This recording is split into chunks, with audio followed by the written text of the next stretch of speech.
biracika imitsima.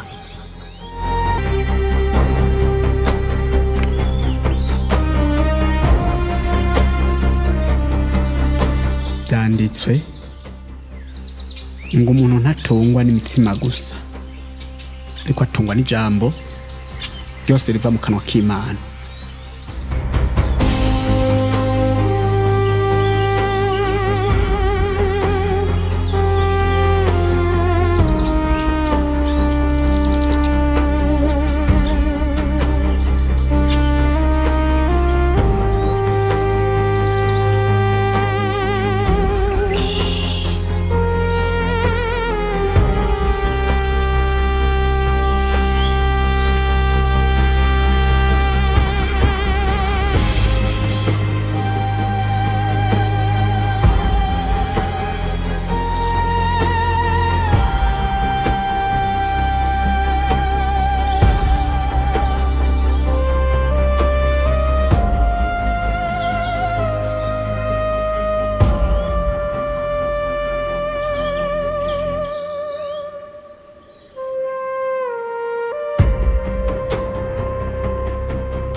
W'Imana ikororere hasi uko vyanditswe ngo bazokuragiza abamarayika biwe nabo bazokuramira mu maboko yabo kukumbure ntuzitare kw'ibibuye.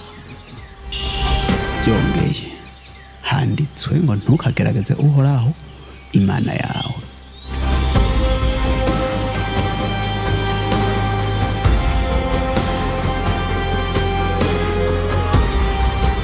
Ibyo byose ndabiguha niwafukamira ukansenga.